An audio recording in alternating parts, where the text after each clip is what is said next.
Sejam bem-vindos para mais uma aula para a gente dar continuidade do nosso módulo de intervenção.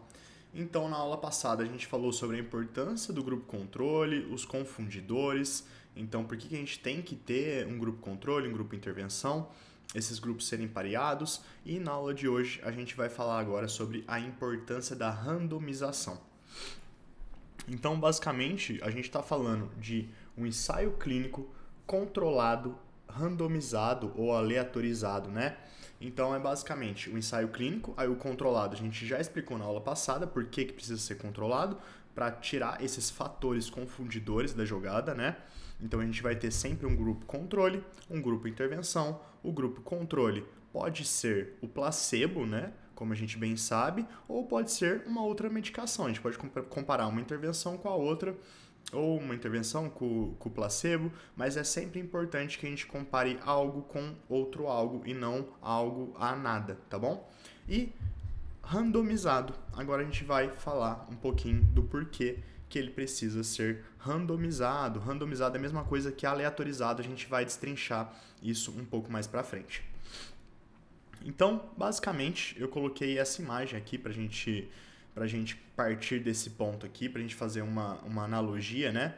Então, veja só, o corredor que está cruzando a linha de chegada, ele chegou em primeiro lugar. Mas será que a gente pode falar que esse corredor que ele ganhou, ele é o mais rápido, tá? E como que a gente vai saber se o corredor que ganhou é o mais rápido ou não? Isso tudo depende do ponto de partida, né?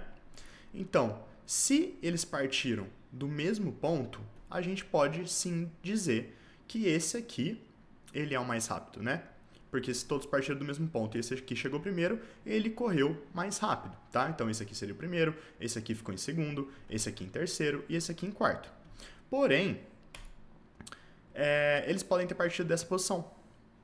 E aí, o primeiro, o que chegou, ele já estava na frente, né? Então, assim, ele chegou em primeiro, mas ele de fato foi o mais rápido? Talvez não, tá? E é isso que a gente tem que levar em consideração, é isso que traz a importância da randomização pra gente. E, então, trazendo essa analogia para o nosso mundo, né, para o que a gente está estudando, para os ensaios clínicos controlados, a gente precisa definir o que é esse ponto de partida e se todo mundo está partindo da mesma posição, né? Então, basicamente, são as variáveis e as características da população que a gente está estudando. Então, eu vou ter dois grupos, né? Dois braços, né? O braço controle, o braço intervenção, e eu preciso saber se eles estão saindo da mesma posição. Porque se o grupo intervenção já está saindo na frente, será que depois do final do estudo eu posso realmente afirmar que esse grupo que saiu na frente, ele é mais efetivo que o outro, né? Não posso afirmar isso. Então, para eu afirmar alguma intervenção, algum efeito de intervenção, para eu mensurar isso, eu preciso necessariamente que os dois grupos eles partam da mesma posição. E a gente vai ver por que isso é preciso, tá? Então, basicamente, o que a gente está falando do estudo, né? A gente está falando dessa tabela aqui que tem em todo ensaio clínico controlado, aleatorizado, tá? Que é o baseline, tá? Onde a gente vai ver as características dos participantes de cada grupo, tá? Então, essas aqui são as médias dos participantes de cada grupo. Então, a idade, o sexo, etnia, se eles já tinham pré-diabetes durante a randomização, a duração da obesidade, o peso. Então, assim, essas características, as principais que o estudo vai trazer, vai depender da intervenção que ele está propondo, né? Ele nunca vai conseguir mensurar todas as características, mas ele vai sempre pegar as principais, as que vão influenciar mais no nosso estudo. Então, eu peguei esse baseline aqui, por exemplo, de um estudo que estava comparando duas medicações para tratamento de obesidade, que é a semaglutida e a tirzepatida. Então, quando eu vou procurar o baseline desse estudo, o que é importante para mim? É importante para mim, eu levaria muito em consideração eu saber a taxa de diabéticos de ambos os grupos por conta de resistência insulínica, pode atrapalhar a perda de peso.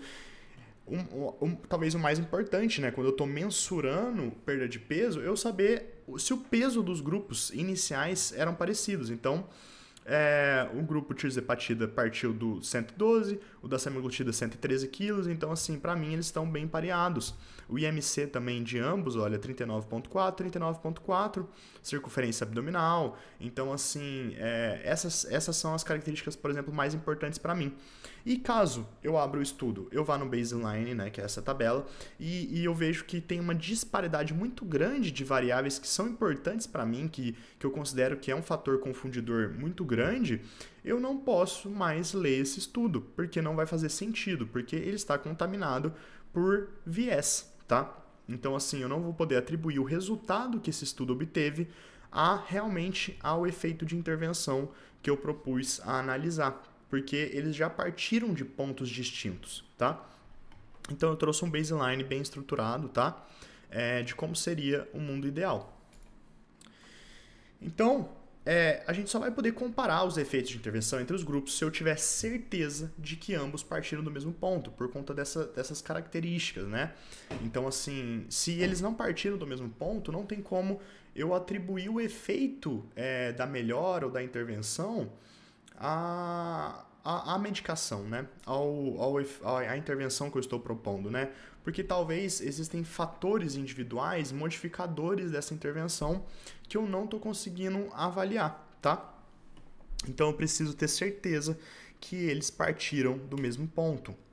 Então aqui eu trouxe um exemplo. Então, se a gente está estudando um medicamento para dor lombar, né? Vou falar primeiro o que seria errado a gente fazer, tá? Então, por exemplo, vou conduzir um estudo em um hospital, né? Um pronto-socorro, que os pacientes chegam com dor lombar, tá? Então o paciente ele passa na triagem, ele relata que está com dor na região lombar, e aí eu vou alocar ele em um dos grupos, né? O grupo intervenção ou o grupo placebo, ou outra intervenção, né? Estou estudando um medicamento para dor lombar. Então vamos supor, chega o paciente A, eu jogo ele para o grupo intervenção. Aí o paciente B, eu vou jogar ele para o grupo placebo. Aí o C, intervenção de novo, o D, grupo placebo. Então, assim, cada paciente que chega, eu jogo para um grupo, depois eu jogo para outro, um grupo para outro. Isso não é aleatorização, tá? Porque eu estou escolhendo na onde o paciente vai receber o efeito, tá? Mesmo que seja um para um, cada hora eu coloco em um grupo, isso não é randomização, tá bom? Então, o que pode acontecer, por exemplo, nesse caso, é chegar pacientes com um nível de dor mais grave, né? E eu estar jogando esse paciente que tem mais dor, no grupo placebo. Então, ao final do tratamento, o paciente que vai estar com menos dor vai ser aquele que recebeu a intervenção. Então, talvez eu estaria superestimando os efeitos da minha intervenção, tá? Então, aí, vários fatores que podem influenciar, né, nessa questão. Então, a idade, a escala da dor inicial que o paciente chegou. Então, se o paciente chegou com uma dor 9 e o outro chegou com uma dor 6, o paciente que chegou com a dor 6, independente do tratamento, talvez ao final, se ele recebe a intervenção ou se ele recebe o placebo, ele vai estar com uma escala de dor menor ao final da intervenção, provavelmente do que o outro grupo, do que o outro paciente que chegou com uma escala de 9, né? Então ele tem maior probabilidade de abaixar mais a dor, de dar uma dor mais baixa, né? O tempo de dor, as comorbidades também podem impactar bastante. Então, assim, a média das características dos grupos, elas têm que ser parecidas no começo do estudo, tá? E isso não é uma forma, eu trouxe um exemplo incorreto do que não é aleatorizar, tá bom? Então, de novo, a gente tem que sempre buscar esse baseline, que é o nosso ponto de partida. E aí, como que a gente vai fazer isso? Então, todo estudo, todo ensaio clínico, eu tenho que... como que eu vou igualar essas variáveis, né? Como que eu vou igualar? Eu tenho que achar as pessoas parecidas, então eu tenho que selecionar pessoas parecidas nos dois grupos. Então, eu só consigo colocar uma pessoa em cada grupo se as duas tiver 40 anos, se as duas tiver diabetes, se as duas tiver hipertensão, e aí eu coloco as duas em cada grupo? Não, a gente não precisa fazer isso, até porque seria muito difícil achar, por exemplo, dois indivíduos muito semelhantes entre si para eu alocar eles em ambos os grupos e fazer isso com por exemplo, mais 50 pessoas diferentes, né? Então, assim, é basicamente impossível. Até porque tem variáveis que podem estar influenciando, como, por exemplo, variáveis genéticas, que eu não estou vendo isso acontecer. Então, querendo ou não, eu sempre vou estar deixando escapar alguma coisa. Então, como que a gente resolve esse problema, né? A gente resolve através da simples aleatorização, tá? Porque a randomização ela é mágica, tá? Levem esse conceito para sempre. Sempre que a gente aleatorizar, né, essas pessoas, o baseline vai ficar muito parecido entre os grupos, se essa aleatorização for bem realizada. E o que é a aleatorização? Por exemplo, eu jogar um dado, uma moeda, cara ou coroa, usar um software de programação para decidir onde essa pessoa vai cair, se eu sortear um papel. Então, tudo isso é aleatorizar. Então, por exemplo, se eu tenho um grupo A e um grupo B, chega o paciente, dá um exemplo bem simples, eu vou jogar a moeda para cima. Se cair cara, ele vai para o grupo A, se cair B, ele vai para o grupo cair coroa, ele vai para o grupo B. E aí eu faço isso com todos os pacientes que vão chegando, tá bom? Isso já é aleatorizar, tá? Ou, por exemplo, se eu pegar um dado, então, e se tem 2 grupos, pode ter mais de 2 grupos, tá? Você pode ter 4, 5, 6 grupos. Mas se eu jogar o dado para cima e eu estipular antes que se cair no número ímpar, ele vai no grupo A, se cair no número par, ele vai no grupo B, porque a chance de cair ímpar e a chance de cair par é igual no dado, tá? Então, assim, basicamente, a gente consegue aleatorizar de diversas formas, tá? Então, estudos, geralmente, eles utilizam softwares que fazem já esse processo de aleatorização e já divide esse grupo de pessoas nos grupos controle e intervenção, tá? E aí, agora eu vou parafrasear o Léo Costa, né, que eu vi esse exemplo numa das aulas dele, ainda sobre o exemplo de medicação para dor lombar, que uma das alunas dele foi apresentar, né, num congresso. O que acontece? 70% das pessoas com dor lombar são do público feminino, né? E isso que é legal da randomização, que é o conceito da randomização ela ser mágica, né? É que mesmo que você desconheça algumas variáveis que podem impactar no seu resultado, elas vão estar randomizadas, elas vão estar iguais e assim, você não precisa nem coletar elas, entendeu? Então, basicamente, o que aconteceu nesse episódio foi que uma pessoa lá questionou ela, o trabalho dela, falou assim, olha, 70% das pessoas do grupo são mulheres e a gente sabe que o limiar de dor da mulher muda de acordo com o período menstrual e você não coletou qual período menstrual essas mulheres estavam, será que isso não pode ter influenciado o desfecho da dor analisada pela intervenção? E assim, brilhantemente, né, ele conta que ela respondeu e falou assim que não, porque o ensaio ele foi aleatorizado. Então, essas variáveis, independentemente se ela coletou ou não essa variável, ela vai estar pareada em ambos os grupos, entendeu? Então, ambos os grupos eles vão ter partido. Então, a média do período menstrual das mulheres de ambos os grupos analisadas, provavelmente elas vão estar iguais ou muito semelhantes entre si. Então, é isso que é o mágico da randomização. Ela já faz essa aleatorização de todas as variáveis e características da população que está sendo estudada. Tá? Então, se a gente, por exemplo, selecionar aí, se a gente pegar todas as pessoas do mundo e aleatorizar elas em 2 grupos, tá?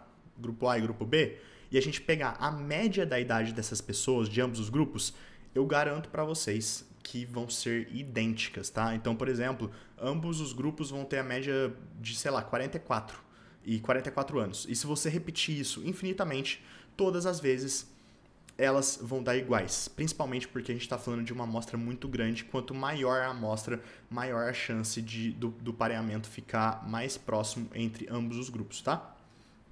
Então, assim, a randomização é mágica. Quando a gente randomiza os grupos, faz esse processo de aleatorização, a gente já elimina todas essas variáveis e consegue analisar o que realmente importa pra gente, que é a intervenção em si, tá? Então, a gente consegue separar todos os vieses. E é por isso também que os estudos observacionais a gente não consegue implicar uma relação de causa e efeito, tá? A gente consegue observar algumas relações ali de tirar odds ratio, né, a razão de chances e tal, e detectar alguns fatores de risco, assim, mas a gente não consegue bater o martelo e cravar uma relação de causa e efeito, porque o estudo observacional ele não consegue, além dele não ter o grupo controle, ele não consegue separar ambos os grupos, tá? Ele não consegue fazer com que os grupos analisados eles partam da mesma premissa, tá bom? Do mesmo baseline.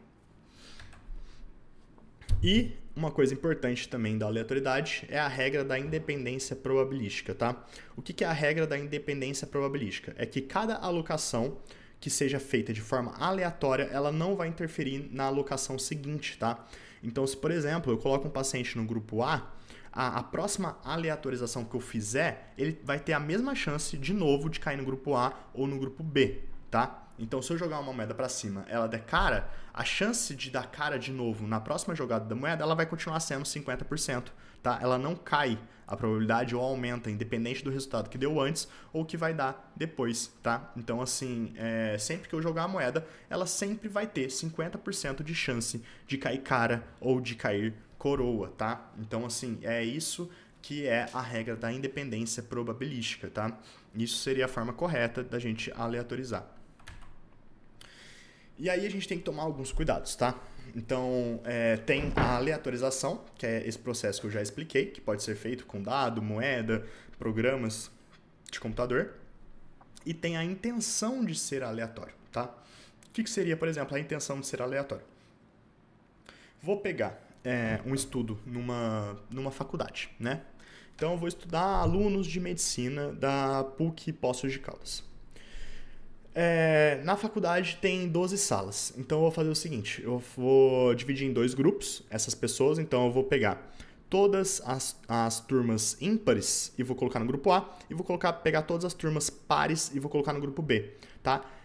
Eu até posso ter uma boa intenção, a intenção de ser aleatório, mas isso não é aleatório, porque eu estou escolhendo qual grupo vai cair em cada sala, tá? Isso não é ser aleatório. Ou, por exemplo, eu posso tentar definir pelo ano de nascimento. Então, todo mundo que nasceu em 2000, em ano par, vai para o grupo A, todo mundo que nasceu no ano ímpar vai para o grupo B.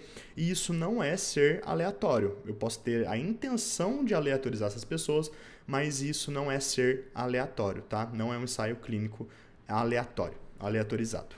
Tá? E a gente tem que tomar bastante cuidado com isso, porque ainda tem alguns estudos que acabam com essa intenção de ser aleatório, mas que de fato não são, e a gente vai ver isso nos métodos, né? Como que isso foi dividido.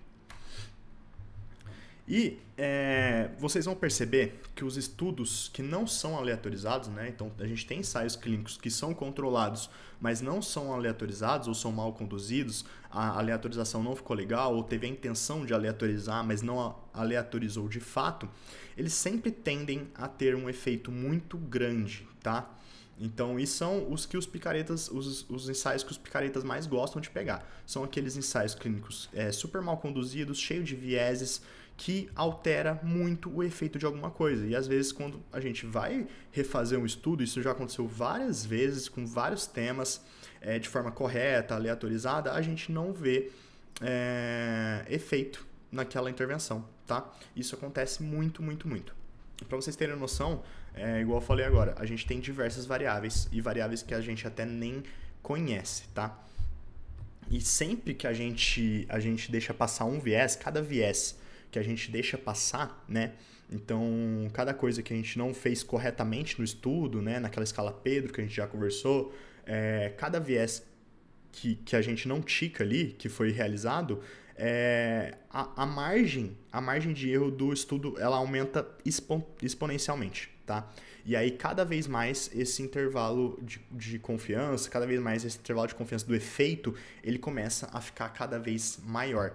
Então, a gente sempre tem que tomar muito cuidado com esses estudos, com resultados grandiosos, magníficos. Aí saiu lá um estudo que mostrou que a creatina tem um efeito gigante na prevenção de Alzheimer, 30% para prevenir Alzheimer. Então, assim, a gente tem que ficar um pé muito atrás, sabe?